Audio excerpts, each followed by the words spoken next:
Так, всем привет, с вами разработчик игры Харк по имени Нолан. Собственно, есть несколько новостей по игре. Начну с плохого, то что мы ничего не выиграли на хакатоне, новая игра плюс ЕКТ.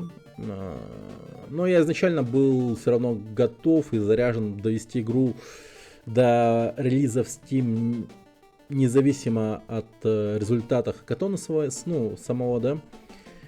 И, собственно, как бы ничего страшного, но деньги, которые мы могли бы, если что, выиграть из этого мероприятия, очень сильно бы нас дальше замотивировали бы работать над игрой. Но ничего. Сейчас я дальше продолжаю работать над игрой один, а второй человек, он сейчас вообще не подключается к работе пока что, занят там своими делами и так далее. Ну, возможно, и потом подключится, но возможно и сам просто продолжу работать, делать игру, потому что так удобнее. Я себе поставил трехмесячный план со спринтами.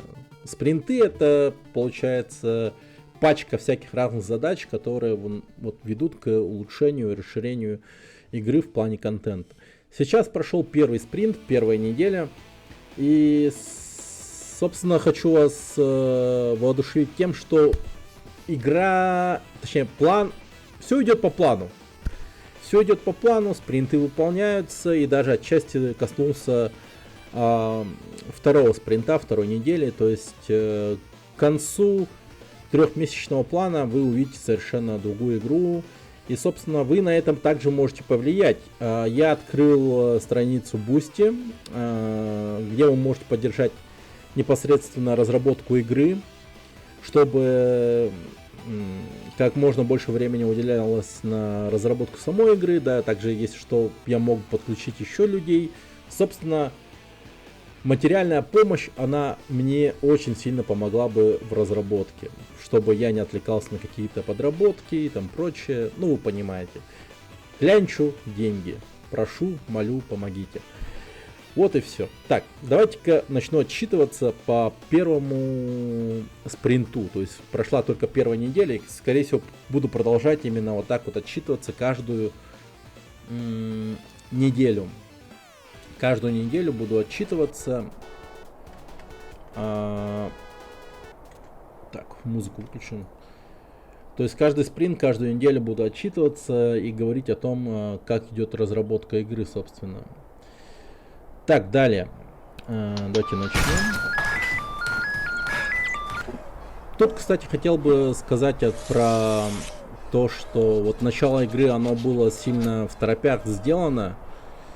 Это все я практически сделал там за один день, за два, чтобы, ну, начало просто не начиналось вот просто в квартире, да, с текста и так далее. В общем, я как игрок вижу эту начало игры и хочу его изменить, ну, чисто. Просто оно не особо меня, как бы сказать, увлекает в мир этой самой игры, не хочется вникать особо. Поэтому собираюсь расширить начало игры именно таким образом, чтобы оно было интересным. Я думаю, игра сама начнется с того момента, когда мы находимся в лесу, где мы обучаемся всяким разным вот этим вот моментам, именно выживанию в тайге, там управляться с ножом, стрельбе, вот все вот это вот, короче, у нас вот будет в начале.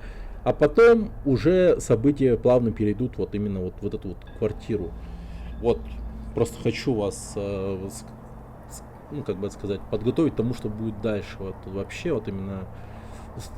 Я сам недоволен началом, но что поделать. В рамках хакатона времени было очень мало, чтобы сделать что-либо вразумительное и нормальное. И, кстати, вот хочу сейчас вот подметить, вот именно результат спринта первой недели, это то, что у меня теперь имеется какое-никакое обучение. То есть нормально у нас тут выходит сообщение о том, что нужно нажать, там прочее. А то люди жаловались, они не понимали, что нажимать и там прочее. И вот все исправлено. Также был такой момент с инвентарем, что человек не понимал, как его закрывать. можно его закрыть вот с помощью этой молнии, либо повторно нажать на кнопку инвентаря, то есть на I или Tab. То есть я добавил дополнительно еще кнопку Tab, чтобы можно было открывать инвентарь.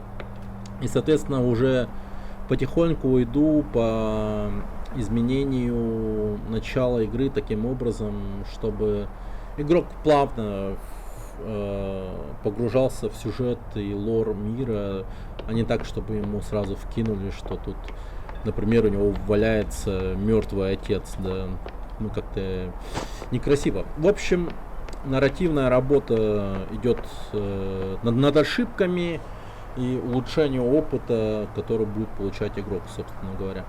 Тут также вот изменил подбор ножа таким образом, чтобы он был куда более удобный. Так. Тут обыски у нас. Ну, в общем, давайте-ка плавненько перейдем к бою самому. Работа над боевой системой также проводится. Сейчас там добавил всякие разные анимации, которые я ввел с помощью кода и провел рефакторинг самого скрипта именно боевки. Там у меня был просто огромный скрипт в 1000 строк. Один большой скрипт, который отвечал за бой непосредственно. Теперь, взглянув на этот ужас в течение этого спринта и до этого, я также понимал, что это просто лютый кошмар. И в общем, что я сделал. Теперь каждое событие, практически, которое происходит в бою, то есть непосредственно по той или иной тематике, именно система прицеливания, там, система атаки, поведение врага и все вот это вот, оно теперь у каждого вот имеется своя ответственность, скажем, да. Каждый такой момент имеет свой скрипт, и если что, ошибку можно будет отследить, либо улучшить что-то вот отдельно конкретно. Вот, в общем, занялся архитектурой в этом плане.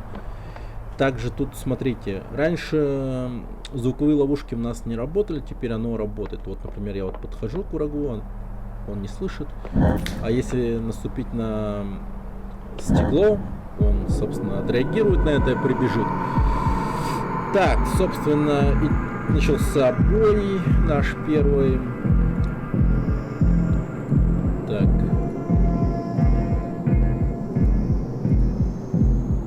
Тут начал работу над тем, чтобы в бою у нас появлялось куда больше врагов. Потихоньку иду вот в эту сторону. То есть враг у нас сейчас старается вызвать подкрепление. Но я пока этот момент еще не реализовал. Также вот смотрите, смерть врага в бою, она теперь анимируется, собственно. И смерть врага в экране эксплоринга выглядит куда более естественнее. Собственно, первый спринт заключался в том, чтобы решить все вот эти вот баговые моменты, которые очень критически портили опыт игры. Здесь можно было зайти в комнату и обратно выйти. Точнее, и обратно нельзя было выйти, потому что нужно было использовать ключ. То есть все вот эти вот моменты, софтлоки, критические баги, вот все это вот уже, считайте, решено. Дальше вот будут исправляться мелкие какие-то такие штуки. Уже начиная со второго спринта идет добавление именно контента игры. То есть дальше будут проводиться работы по убежищу, которое вот будет находиться в этом здании. Также проведу работу над опытом, над атмосферой игры, чтобы игрок куда более его явно ощущал. Вот со снегом этим в конец-таки разберусь, как бы, чтобы он как-то более-менее нормально выглядел. А то, да, вот это мельтешение, эти мелкие детали, оно сильно отвлекает, как будто бы и не идет в пользу игры. Это я понимаю тоже. И вы, конечно же, тоже это все можете мне сказать лично на стриме. в телеграм-канале и просто ставить комментарий под этим видео, собственно, да. Ну и все на этом. Присоединяйтесь к сообществу игры, где вы также можете, как я уже сказал, поговорить, оставить сообщение. И также молю помочь материально в бусте. Это очень сильно поможет развитию игры в дальнейшем. И если это будет возможно, то даже в этом году или в следующем точно... Ну, в следующем году я планирую вообще игру выпускать, а в этом году какую-то нормальную демку выпустить, да. Было бы хорошо. Вот, собственно, пока такие вот у нас планы. Ох ты, как прикольно. Да. Это все тоже будет исправлено. Все, ребята, спасибо. С вами был Нолан. И всем пока.